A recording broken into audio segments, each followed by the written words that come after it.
Just talk on your end for a second. I'm testing the mic level. Test, test, 1, 2, 3. Hoo-yah. Feeling good, looking good. It's coming in. Hollywood. I'm keeping that in there. What I got, you can't buy. It resides between my eyes. Walked through the fire, came out better on the other side. See, life's like a beach if you find the sand. And right now, I feel like 100 grand. You are listening to Inspired Insider with your host, Dr. Jeremy Wise. Dr. Jeremy Weiss here. I'm founder of InspiredInsider.com, where I talk with inspirational entrepreneurs and leaders like the founders of P90X, Baby Einstein, Atari, and many more, how they overcome big challenges in life and business. I'm especially excited. Today, we have Commander Mark Devine, who's an expert in human performance, mental toughness, and leadership. Commander Devine's journey has been truly remarkable. He went from MBA to CPA at Price Waterhouse, to elite Navy SEAL officer, to founding successful Coronado Brewing COmpany, to founder of NavySeals.com, to founder and CEO of SealFIt. He's a New York Times and Wall Street Journal best-selling author of Unbeatable Mind, Forge Resiliency, and Mental Toughness to succeed at an elite level. Commander Mark, thanks for joining me. Hey, thank you very, very much, Jeremy. It's great to be here. Appreciate it. So Mark, since it's Inspired Insider, I always ask, what's been the lowest moment and how you push through? You know, I've had a couple low moments. One was before SealFIt in 2006. It's actually one of the inspirations for SealFIt.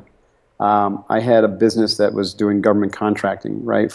So I had U.S. Tactical. Yeah, I gotten out of the brewery. I did a couple things like a mobilization. I got recalled to go to the Middle East, and so I sold the business and brewing company, I think in 2001, and did a couple other things. And then by 2005, I had NavySeals.com kind of up and running, and I was in dialogues with the SEALs because I was still a reservist, right? And they were talking about how, and still the war on terror is going on now, and how can we increase the quality of SEAL candidates going in the front door, in the pipeline, so that we can get more of them through. So we can increase the size of the SEAL force. Congress wanted to increase by 500, but you can't do that without reducing standards unless you do something differently. And we didn't want to reduce standards, thank God. So Right. One of the solutions was to create a nationwide mentor program where we mentored the SEAL trainee candidate before they even went to boot camp. And I put a bid in for this. I had some experience with it through my mentoring through NavySeals.com. I ended up getting, as a subcontractor, a prime contractor was doing the bid or the outsourcing, and they awarded it to my company and launched this program called the Naval Special Warfare Mentor Program. And it was a huge success. We took the pass rate on the Navy SEALs screening test from 33% to over 87% in the first year. Yeah. Now, that wasn't throughput of buds. That's a whole different number, so you don't want to confuse that. At any rate, there was a small company back east, and I say that facetiously because they're over $1 billion company called Blackwater, right? Blackwater had bid on that same contract, and they were ticked that they didn't get it, right? And unbeknownst to me, the founder of Blackwater, a guy named Eric Prince, who was a Navy SEAL, but a wealthy guy. When his parents died or his father died, he inherited $1 billion. Well, he and his sister did.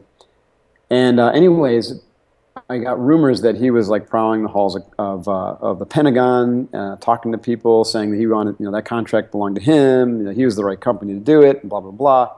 And sure enough, about toward the end of the first year, and this is supposed to be a 5-year contract. Toward the end of the first year, I get word that the prime contractor has been challenged based upon their size. They're supposed to be a small business, and someone was challenging them. Well, it was Blackwater.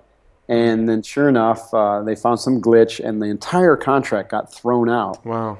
And under normal circumstances, they would take the little pieces and say, well, hey, subcontractor A, U.S. Tactical, you're doing a great job. And the client, who is the Navy Recruiting Command, wanted us to keep doing the job to sole source it to us. And they wouldn't do that. And so sure enough, they put the entire thing out to a full and open bid to any size company, and there I was bidding against Blackwater again. And sure enough, they awarded it to Blackwater. And when I had I finally had a phone debrief with the contracting shop that did the awarding, which was in Blackwater's backyard, basically, right up the road in Norfolk. Blackwater runs hundreds of millions of dollars, so who knows how many dinners they've, taking these guys out and whatnot.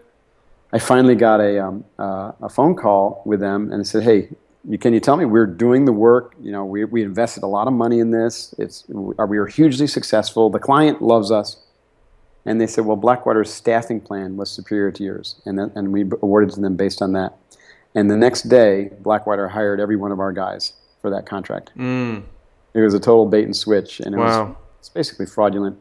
And everyone was encouraging me to fight it, and I was like, nah, I don't want to fight that. But it was a real, I felt like I was just backstabbed, really gut, or just run through with a long knife, because this was, a huge opportunity for us. But, I just sat down and reflected upon it, and I said, you know what?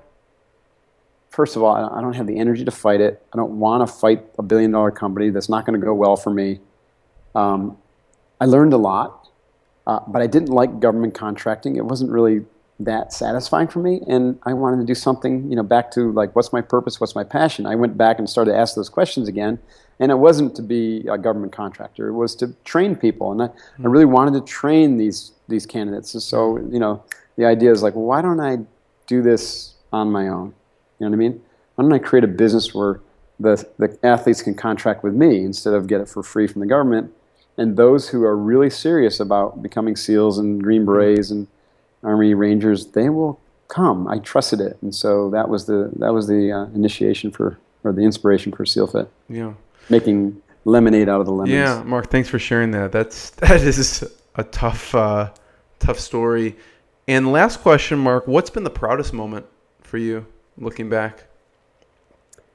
Oh man, there's been so many of them, but I think one of my proudest moments was to be at the birth of my adopted son. We adopted him from Hawaii. He's actually part Hawaiian. You never know. He looks like me, but except he's got blonde hair and brown eyes. He was born in Maui General Hospital to a Hawaiian mom, and we adopted him. We were there. It was pretty. I mean, we weren't actually in the room. In the room, but as soon as he was born, he was brought to us, and it was just an amazing moment. And being able to raise him as my son, Devin is his name. It's just been awesome. It's amazing. I wouldn't. What change was that it. like, anticipation-wise, when you flew out there? Well, if anyone who's listening has ever adopted it, it's a very anxious process. I mean, it's a roller coaster. I don't care who. I think at least half of adoptions fail, and so you get committed to this process and these people, and they say they're going to follow through, and a lot of times they don't. They back out, or something changes. For those who do overseas adoptions, it's even worse. You just don't know what's going to happen. Yeah. And so, for us, fortunately, it really worked out. But we had a moment of real intensity, like the birth, or the baby was born on a Friday, which meant that instead of it being an overnight, and then the woman was going to be released because she had a C-section, they would say keep her through Monday because of staffing or whatever, just their policy. And that gave the birth mom, a whole weekend to bond with the kids, which they against with the kid, right? And so she started asking for him, and and legally they have to bring the baby, bring this and son, and you would understand, right? She just gave birth to this. Of course, she wants to see it. Well, she started to bond with this, and she started to change her mind. Oh, God. And so here we are, we've spent a lot of money, we spent a lot of time, we invested a lot of time and energy emotionally, and, we've already looked at this as our son, we've held him, and it's like, welcome, But of course, that's where the awkwardness of an adoption is like, well, she, birth mom is sitting there, and she wants to hold her baby, and it's like, you can't deny that.